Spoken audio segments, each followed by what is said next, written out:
ये वाला हफ्ता स्मार्टफोन्स की दुनिया में काफी रोचक रहा है। इंडिया में वन प्लस नॉट लॉन्च हुआ और एक Asus का भी स्मार्टफोन लॉन्च हुआ, Asus ROG Phone 3, जो गेमिंग सेंट्रिक फोन था। मैं हूं संदीप, आपके अपने चैनल द मोबाइल इंडियन से।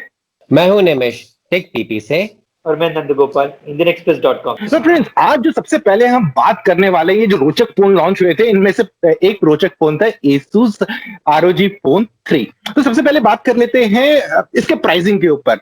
सो निमेश, नंदू, ये फोन दो वेरिएंट्स में लॉन्च हुआ, एक हुआ 49 में और एक हुआ 50 प्लस प्राइस स्लैब में। आपको क्या लगता है इसकी प्राइसिंग को देख के? अट्रैक्टिव प्राइसिंग है? देखिए, प्राइसिंग अट्रैक्टिव है या नहीं है तो उस पे ऑडियंस पे डिपेंड करता है। कुछ लोगों को थोड़ा एक्सपेंसिव लगेगा क्योंकि पिछला जो ROG आया था वो काफी लो प्राइस पे आया था, सरप्राइजिंगली लो प्राइस पे आया था। तो एक्सपेक्टेशंस एक बन गए थे कि 40,000 के आसपास पे रहेगा। और पिछले साल अगर आपको याद होगा, ये नूबिया के भी फोन थे, ब्लैक शार्क के भी फोन थे, गेमिंग फोन पिछले साल आने काफी शुरू हुए थे और इनका दाम 40, 42, 35 तक कुछ के आ गया था। तो लोगों की आशा शायद ये बंधी थी कि शायद कम दाम का होगा। लेकिन अगर आप हार्डवेयर की क्वालिटी देखिए जो आसूस ऑफर कर रहा है, काफी हाई क्वालिटी हार्डवेयर है और एक बहुत ही स्पेशलाइज सेगमेंट के लिए है। तो अब इसे हाई या लो कहना, जब आप नीश सेगमेंट में प्ले कर रहे हैं तब आपकी मार्केट इकोनॉमिक्स उतने प्ले में नहीं आते। अब मुझे बहुत हाई नहीं लगा, लेकिन अब गेमर कम्युनिटी क्या सोचती है वो तो वो जाने। सो आई ऑल्सो एग्री निमिष के साथ, क्योंकि यहाँ पे आप उसको रेगुलर बजट सेगमेंट ऐसे नहीं सोच सकते। ये नीश सेगमेंट है और यहाँ पे प्राइस इलास्टिसिटी कम होता है।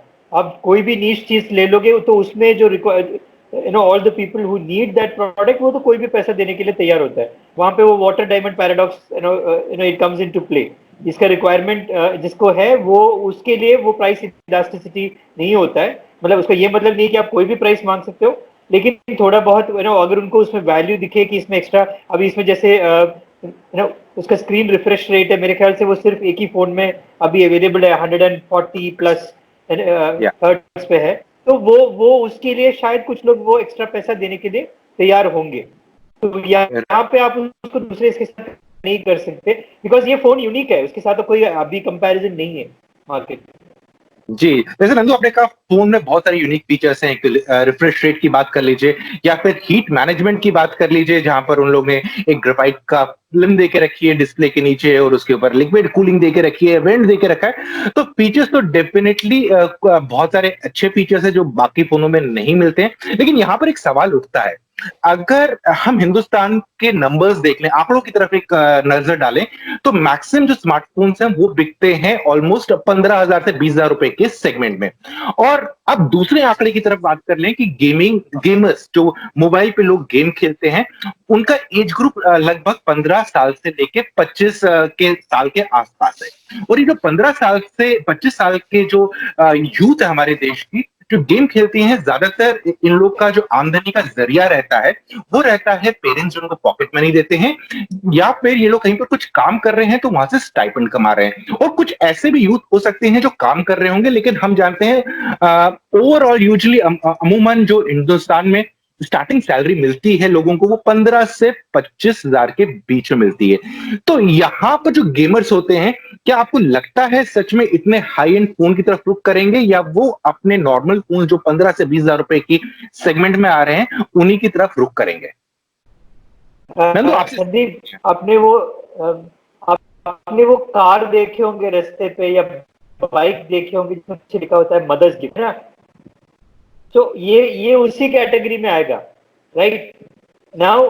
आप एक और चीज देख लीजिए, आप कोई भी हाउस सोसाइटी में जाके देखिए, जो अभी नए आ रहे, दिल्ली में हो, बॉम्बे में हो, वहां पे घर खरीदने वाले ज्यादातर लोग जो है वो मिडिल इनकम वो ग्रुप में नहीं होते हैं। वो एंट्री लेवल जॉब्स वाले लोग होते हैं जिनका नया नया शादी हुआ है।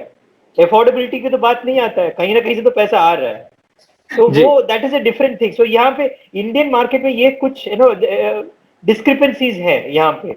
It does not work with a lot of things. वो हमारे यहाँ कहते हैं, like I come from Kerala, हमारे यहाँ होता है शादी, घर में पैसा नहीं है लेकिन शादी में गिफ्ट करने के लिए वो कहीं से उधार लेके भी पैसा देंगे, राइट? उधार में पैसा लेके किसी के घर में किसी का शादी हो रहा है, अपना भी नहीं, मतलब आप हो अब्दुल्ला, है ना? तो और अब वहां पे गिफ्ट देने के लिए किसी से उधार ले रहे हैं पैसे, राइट। तो वो एक हमारे यहाँ पे कुछ ऐसी चीजें हैं जो आप उसको मतलब एक स्ट्रेट जैकेट नहीं कर सकते, तो लोग खरीदने के लिए तो वो खरीद लेंगे।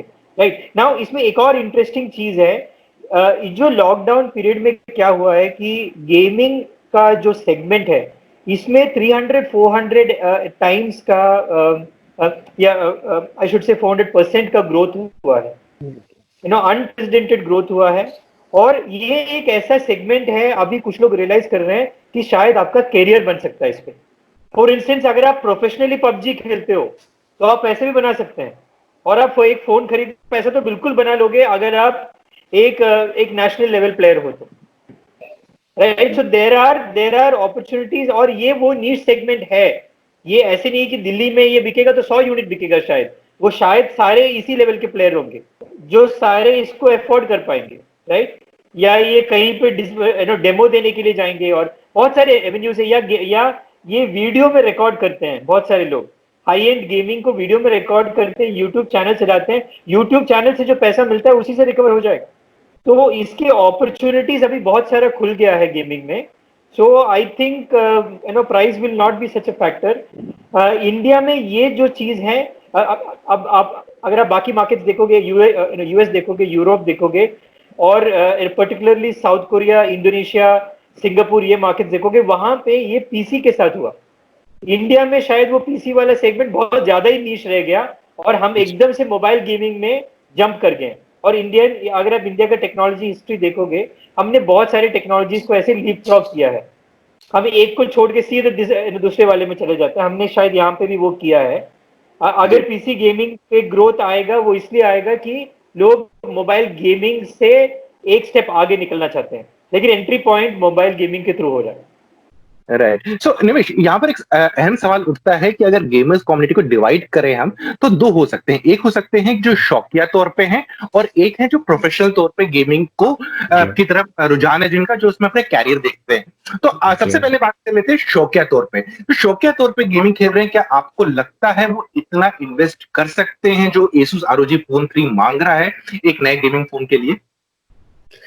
देखिए, एक और इंटरेस्टिंग कंसेप्ट जो गेमिंग फोन के कंसेप्ट के बारे में अगर हम सीधे बात करें, तो पीसी गेमिंग और मोबाइल गेमिंग में एक बहुत बड़ा फर्क होता है। आप पीसी जो अभी है भी, वो आपकी जिंदगी का बहुत इंटीग्रल हिस्सा नहीं है। आप हमेशा उसे लेके साथ में नहीं चलते हैं, ठीक है। आप जाके उस पर काम करिएगा। हो सकता है कि अगर आप चाहते हैं आप एक गेमिंग पीसी खरीद लीजिए, आप उसे नॉर्मल काम भी कर सकते हैं, उसमें आपको कोई प्रॉब्लम नहीं होगी। आप जब गेमिंग फोन की बात करते हैं, फोन ऐसा इंस्ट्रूमेंट है जो आप हमेशा लेके चल रहे हैं, साथ में हमेशा लेके आप जाते हैं, हर जगह जाते हैं। तो एक से कहते हैं यूबिक्विटस काइंड ऑफ डिवाइस हो जाती है, हर जगह उसके साथ रहती है। तो आप एक गेमिंग फोन पे जो बात आ जाती है, अगर कोई इंसान इतना स्पेंड करेगा एक चीज पे जिसपे आप आमतौर पे नॉर्मल काम करना चाहेगा, नॉर्मल ROG फोन्स देखें, बाकी गेमिंग फोन्स देखें, एक दो को छोड़ करके, वो ज्यादा बल्कि होते हैं, भारी होते हैं, उनको यूज करना आसान नहीं होता, नॉर्मल यूजेज में यूज करना आसान नहीं होता। डिजाइन भी होते हैं कि आप दो हाथ से यूज करिएगा, वो डिजाइन भी होते हैं। तो ये थोड़ा चैलेंज है, कैजुअल गेमर्स के लिए अपील तो शायद नहीं करेगा, क्योंकि अगर आप देखिए बजट फ्लैगशिप सेगमेंट है हमारे पास, आपको 25-30 हजार रुपए में स्नैपड्रैगन 855 प्लस के साथ एक डिवाइस मिल जाएगी आपको, या OnePlus Nord जैसा भी लॉन्च हुआ है, आपको 25,000 के आसपास में 765 के साथ मिल जाएगी, जो कैजुअल गेम्स काफी खेल लेगा। लेकिन जैसे धन गोपाल ने कहा था, वो डायमंड वाटर वाला इक्वेशन है। एक प्रोफेशनल गेमर है जो बहुत हाई क्लास गेमिंग चाहता है, जिसके लिए हर सेकंड बहुमूल्य है, सेकंड का फ्रैक्शन जो है वो भी बहुमूल्य है। उसके लिए ऐसी डिवाइस, इतनी प्रिसीजन वाली डिवाइस कि हाँ मैंने एग्जैक्टली इस समय पे टच किया है, इस समय पे टच नहीं करूंगा तो कोई आके मुझको मार देगा पबजी में इत्यादि, या कॉल ऑफ ड्यूटी में, उस लेवल की सेंसिटिविटी के लिए हाँ इन फोन्स की मार्केट जरूर है। छोटी है, नीश मार्केट है, लेकिन मार्केट है। लेकिन अगर आप कैंडी क्रश खेलना चाहते हैं तो नहीं चाहिए, वो क्राउड शायद इस पे नहीं दिखेगी। और ये ऐसा क्राउड है जो एक कीबोर्ड पे 12,000, एक माउस पे 5,000, उसके सीट पे 10,000 ऑलरेडी खर्च रहे हैं। राइट, सो उनके लिए तो फोन 60,000 का तो कोई बड़ा चीज नहीं है। राइट, सिंस आपने अब एक्सेसरीज की बात कर ली कि लोग कितना खर्च करेंगे एड ऑन एक्सेसरीज में, तो अगला सवाल यही उठता है कि जो प्रोफेशनल गेमर्स हैं, खासकर हिंदुस्तान की अगर बात कर लें, तो क्या वो लैपटॉप लैपटॉप को छोड़ के मोबाइल की तरफ अग्रसर होना पसंद करेंगे, या फिलहाल अपने लैपटॉप से ही संतुष्ट रहना रहेंगे? नो, आई थिंक ये दो कंप्लीटली डिफरेंट कैटेगरी है इंडिया में, जी। अकॉर्डिंग टू मी, बिकॉज वो पीसी गेमिंग और जो डिवाइस, बिगर डिवाइस पे गेम करते हैं, वो एक सेपरेट कैटेगरी है, वो एक इनकलकेट हुआ है over a period of time. और ये मोबाइल गेमिंग वाली कैटेगरी रिलेटिवली न्यू है इंडिया में, और ये लोग प्रोग्रेस कर रहे हैं, और और यहाँ पे वॉल्यूम ज्यादा है। पीसी गेमिंग या लैपटॉप गेमिंग में इंडिया में बहुत ज्यादा वॉल्यूम नहीं हुआ। इनफैक्ट कंसोल गेमिंग में इंडिया में बहुत ज्यादा पॉपुलर नहीं हुआ, वो थोड़ा एलिटिस्ट है कंसोल गेमिंग इंडिया में। अब यूएस चले जाओगे, हर घर में होता है कोई ना कोई, तो वो वाला लेवल पे इंडिया में नहीं आया है। इंडिया में वो एक रिचमैन्स टॉय है जो कंसोल गेमिंग है।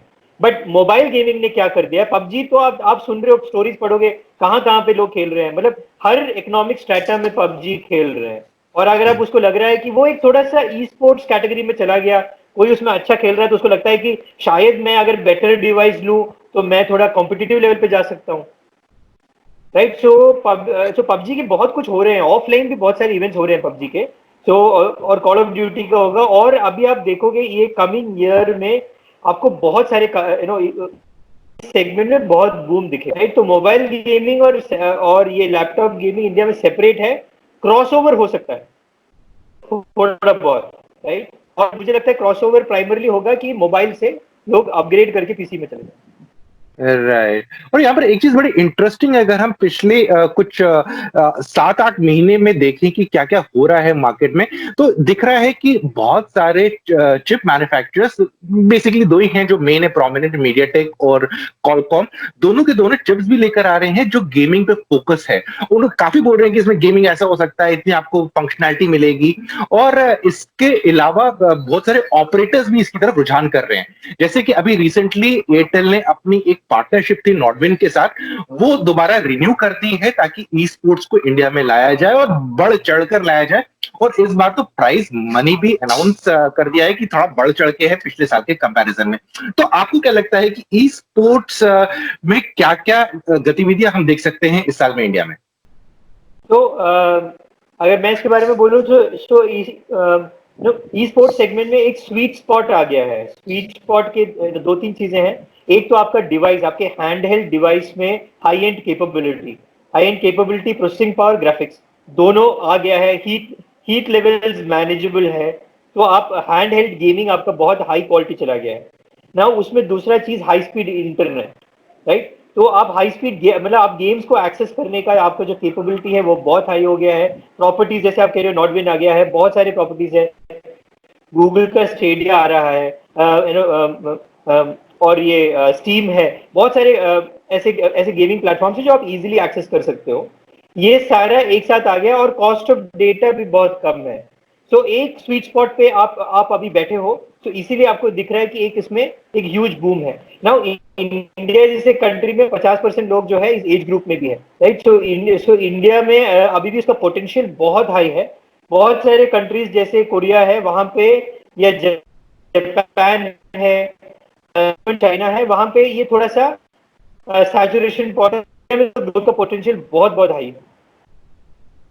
राइट। सो निमिष, यहाँ पर एक चीज बात कर लेते हैं। आप गेमिंग स्मार्टफोन्स की अगर बात कर रहे हैं, तो एक काफी इंपॉर्टेंट चीज से जुड़ जाती है रिफ्रेश रेट, क्योंकि आप काफी पहले वोकल थे इस बारे में कि जो नॉर्मल ऑपरेशंस आप अगर फोन में कर रहे हैं, आप इस्तेमाल कर रहे हैं अपने आप फोन को, तो 60 हर्ट्ज का डिस्प्ले भी काफी है आपको अच्छा एक्सपीरियंस देने के लिए। लेकिन अब गेमिंग के संदर्भ में आपको क्या लगता है कि 90 हर्ट्ज मिनिमम रहना चाहिए या उससे ज्यादा? देखिए, एक और पॉइंट जो हम लोग को नोट करना चाहिए मोबाइल गेमिंग में, जो पीसी गेमिंग से काफी अलग है। पीसी गेमिंग में जब कोई डेवलपर गेम बनाता है, तो वो डेलिबरेटली ऐसे कंप्यूटर के लिए बनाता है जो हाई एंड होता है। जो नए गेम आते हैं वो हमेशा हाई एंड कंप्यूटर्स पे बनाए जाते हैं। अब देखिएगा, जैसे अभी भी लोग कहते हैं कि अरे फलाना गेम आ रहा है, क्या मेरा कंप्यूटर से सपोर्ट कर पाएगा, कोर i7 पे चल पाएगा, इतनी रैम चाहिए होगी। तो जो फ्यूचरिस्टिक होते, वो जो गेम्स डेवलपमेंट होता है वो थोड़ा फ्यूचरिस्टिक होता है कि भाई 6 महीने आगे जो टेक्नोलॉजी है उस पर चलना चाहिए। उस टाइप का गेम पीसी गेमिंग में होता है। मोबाइल मार्केट में इसका उल्टा होता है। मोबाइल मार्केट में कोशिश होती है, पबजी की भी कोशिश, पबजी डेवलपर्स की भी कोशिश ये है जितने ज्यादा फोनों पे चल सके, क्योंकि फोन यूबिक्विटस डिवाइस है, सबके पास फोन है। अब जितने पे चला सकते हो फोन, जितने पे आप चला सकते हैं गेम ठीक तरह से, उतना अच्छा उनके लिए, क्योंकि उनको रीच चाहिए उतनी। सो आप कहना, ये कहना, बात आते हैं रिफ्रेश रेट पे, तो देखिए इसमें शक की कोई बात नहीं है कि टेक्नोलॉजिकल प्रोग्रेस अगर देखें, लेकिन हाँ फिलहाल ज्यादातर गेम्स इसे सपोर्ट नहीं कर रहे हैं, बहुत कम गेम्स इसे सपोर्ट कर रहे हैं। तो अगर आप हाई एंड जैसे आरओजी गेम पे, आरओजी के फोन पे खेलिएगा, पबजी खेलिएगा, कुछ खेलिएगा, तो चांसेस आर आपको उस रिफ्रेश रेट का फायदा नहीं मिलेगा, आपको उस फोन के हार्डवेयर का फायदा जरूर मिलेगा, रैम तेज है, डिस्प्ले अच्छा है, प्रोसेसर तेज है, उसका फायदा मिलेगा। लेकिन इस समय जो रिफ्रेश रेट का फायदा है वो उतना ऑब्वियस, इतना सामने खुल करके नहीं आ रहा है। हाँ एक स्टेज आएगी, जैसे एमोलेड हुआ करता था 2 साल पहले, लोग कहते नहीं केवल हाई एंड पे होता है, नीचे नहीं आएगा। जैसे जैसे ज्यादा लोग बनाते जाएंगे इसका दाम घटता जाएगा, ज्यादातर लोग इसका इस्तेमाल करेंगे, वो बात तो है। लेकिन इस समय अगर देखा जाए, अगर हार्ड कोर गेमर हैं और आप कंपैटिबल गेम्स खेल रहे हैं तो जरूर फर्क पड़ेगा। वरना सबसे बड़ा फर्क तब आता है जब आप स्क्रॉल कर रहे हैं। अब आपके पास स्क्रॉल करने का कितना सामान है उस पर डिपेंड करता है। ज्यादातर अगर आप उस टाइप के इंसान है जो पढ़ते ज्यादा है, स्क्रॉल कम करते हैं, तो शायद आपको उतना फर्क नहीं पड़ेगा रिफ्रेश रेट से। राइट। तो नंदू, अगला सवाल आपसे है कि इस टाइम पे रिफ्रेश रेट की बात ऑलमोस्ट हर एक ब्रांड करता रहता है अपने जो भी नए फोन्स आ रहे हैं, तो आपको क्या लगता है इस टाइम पे जो रिफ्रेश रेट की वो लोग बात कर रहे हैं वो एक मार्केटिंग जुमला है या फिर एक यूटिलिटी है? ये यूटिलिटी अगेन वही नीश सेगमेंट के लिए है, सबके लिए नहीं है। अब कितने लोग समझ पाएंगे कि 90 हर्ट्ज जो है उससे क्या अचीवेबल है, राइट? लाइक नो वो, तो वीडियो देखने के लिए तो ये जरूरत नहीं है। 60 एफपीएस से ज्यादा मोस्ट ऑफ देम स्ट्रीम भी नहीं कर पाते हैं वीडियो, तो आपको 60 से ज्यादा की जरूरत ही नहीं है। So I don't think this is for ये 1% 2% लोगों के लिए है, और उनके लिए ही फर्क पड़ता है इससे। तो निमेश, नंदू, इस हफ्ते एक और काफी एक्साइटिंग चीज हुई थी कि एप्पल आईफोन भारत में असेंबल होना स्टार्ट हो गया है, और इस चीज में काफी टाइम से वाद विवाद बातचीत चल रही थी कि कब होगा, लेकिन फाइनली अब हो चुका। नंदू, आपको क्या लगता है इस डेवलपमेंट से भारत के मोबाइल मैन्युफैक्चरिंग स्पेस का कुछ हुलिया में कुछ तब्दीली आएगी? इसमें एक क्लैरिफिकेशन है, आईफोन 11 इंडिया में बनना शुरू हो गया, बाकी सारे पहले से बन रहे हैं। आईफोन 6 बना है, आईफोन 5 बना है, आईफोन 10R भी शायद बना है। तो ये आईफोन इसमें एसई सिर्फ बना है। आईफोन 11 बन गया है। तो यूजुअली आप देखोगे तो 1 साल से पुराना फोन इंडिया में बनता था, तो ये पहली बार है कि इसी साल का फोन भी बनना शुरू हो गया है। तो ये बहुत माइनर टेक्निकलिटी है मेरे लिए, as far as I think, कि एक और चीज आपका यहाँ पे इंडिया में बनना शुरू हो गया। बहुत ज्यादा इम्पैक्ट तो मुझे कुछ दिख नहीं रहा है कंज्यूमर्स के लिए। ओके, निमिष, आपको क्या लगता है इस डेवलपमेंट से कि अब आईफोन 11 अगर हिंदुस्तान में बन रहा है, प्राइस में कहीं कुछ कमी देखने को मिल सकती है? देखिए हिस्टोरिकली थोड़ा सा डिप देखा है आप लोगों ने, आईफोन एसई जब आया था, आईफोन एसई इंडिया में मैन्युफैक्चर शुरू हुआ था, थोड़ा सा डिप होता है प्राइस में। 10R भी जब बनना शुरू हुआ था पिछले साल, तो आपको याद होगा दिवाली के समय के आसपास उसका दाम 40,000 के आसपास तक चला गया था, जो कि जी। नए आईफोन के बारे में सोचना अप्रत्याशित था। हाँ ये जरूर थी कि उस समय वो फ्लिपकार्ट के बिग बिलियन डेज चल रहे थे या अमेजोन के बिग बिलियन सेल थे, पता नहीं किस ब्रांड का है, लेकिन उनके भी सेल्स थे। तो जी। उस समय के आसपास दाम डिप डिप तो जरूर करते हैं। अब कितना करेगा ये अलग बात है, लेकिन हाँ थोड़ा फर्क जरूर पड़ जाता है, थोड़ा फर्क जरूर पड़ जाता है। कब पड़ेगा ये कहना मुश्किल है अब, क्योंकि अगर आप देखिए अभी क्या है, अगस्त आने वाला है और जी। नए आईफोन आमतौर पे सितंबर में आते हैं। तो जी। जब नए आईफोन आते हैं तो वैसे भी पुराने आईफोन के दाम थोड़े से घटते हैं। जी। तो मुझे लग रहा है दिवाली के आसपास आईफोन 11 का दाम घटेगा, थोड़ा इसलिए क्योंकि वो अब 1 साल पुराना हो चुका है, और शायद थोड़ा इसलिए क्योंकि अब भारत में मैन्युफैक्चर हो रहा है। लेकिन हाँ ये जमीन आसमान का फर्क शायद ना देखने जो आज लोग आशा कर रहे हैं, वो शायद देखने को नहीं मिलेगा लोगों को। और राइट। इसमें एक और चीज है, देखो ये ग्राउंड लेवल पे प्राइस चेंज होगा, एप्पल एक्चुअली चेंज नहीं करेगा। एप्पल का चेंज करने का चांसेस बहुत कम है, बिकॉज एप्पल जनरली एक पैटर्न फॉलो करता है, उसका ग्लोबल प्राइसिंग होता है, मोरलेस एक प्राइस होता है ग्लोबली। जब वो हर जगह आता है तो वहां का लोकल सिचुएशन के हिसाब से प्राइस चेंज होता रहता है। तो लेकिन वो प्राइस पे कम करने का चांसेस कम है, स्पेशली नाउ क्योंकि जीएसटी बढ़ गया है फोन्स पे, राइट। अब तो ओवरऑल इवन तो असेंबल हो रहा है तब भी उसका जीएसटी पे ज्यादा ये नहीं होगा, तो एक क्वेश्चन उसमें बना रहता है। और एक और चीज है उसमें भी, जो even though it is assembled in India, उसमें भी एक फॉरेन एक्सचेंज पे इम्पैक्ट पड़ेगा, और डॉलर प्राइस जो है अभी काफी हाई है, सो वो एक क्वेश्चन उसमें बना रहता है।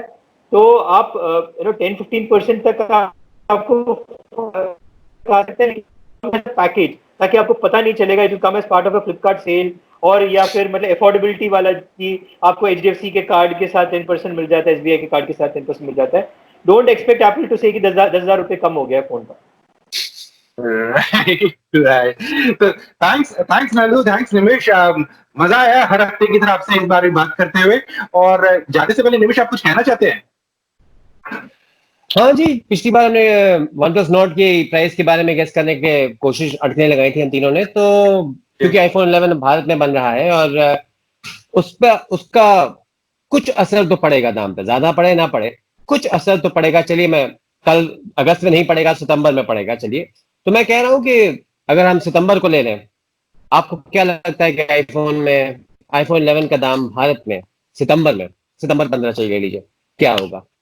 चलिए बताइए। 15,000 रुपए का डिस्काउंट। यानी 55,000 के आसपास। बिल्कुल। नंद गोपाल बताइए। नो, आई थिंक ये आईफोन 10R के साथ जो एक्सपीरियंस हुआ, और मैंने ये खुद एक्सपीरियंस किया क्योंकि मेरे वाइफ ने उसको 36,000 में शायद कुछ खरीदा था आईफोन 10R को। सो आई थिंक वो वाला, अगर वो, और उसमें बहुत सारी चीजों का एक कॉम्बिनेशन होता है, क्रेडिट कार्ड का और एक्सचेंज का सब मिला के, तो आई थिंक वो कॉम्बिनेशन मिला के हो सकता है कि दिवाली के पहले आपको 50 से नीचे मिल जाए, 49-48 के रेंज में मिल जाए।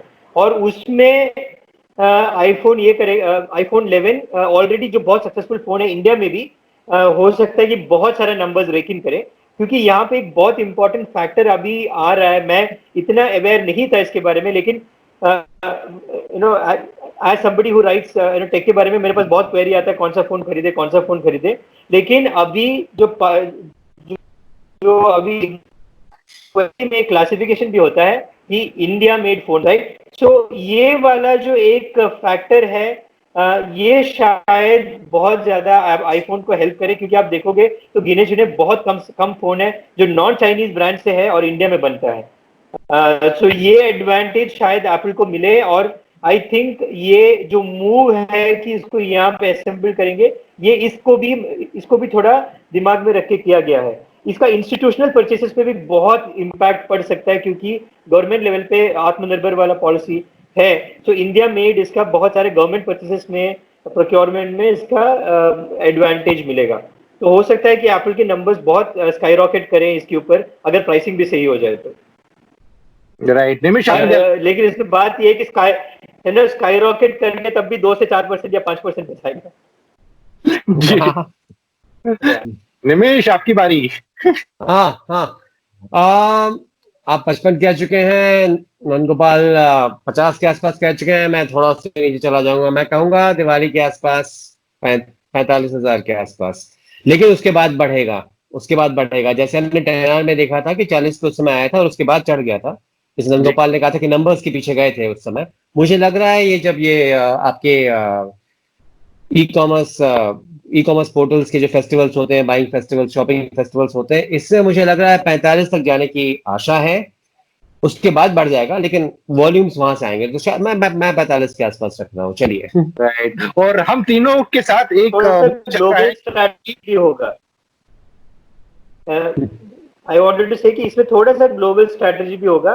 एप्पल को जिस क्वार्टर में ग्लोबली अच्छे नंबर्स दिखाने होंगे, उस क्वार्टर में इंडिया में प्राइस थोड़ा नीचे ये कर देंगे, ताकि देखो इंडिया का 2% आपके यूरोप का पूरा सेल्स कितना हो सकता है। राइट। और यहाँ पर आपको ये बता दें कि जो हम तीनों ने प्राइस क्या है, ये सब लिमिटेड पीरियड ऑफर होगा, ये परमानेंट ऑफर नहीं रहने वाला है। तो थैंक्स नंदू, थैंक्स निमिष, आप लोग आज इस शो में आए। तो फ्रेंड्स, इसके साथ ये वाला एपिसोड यहीं समाप्त होता है। जल्दी मिलते हैं एक और नए एपिसोड में, तब तक के लिए आप अपना ध्यान रखिएगा।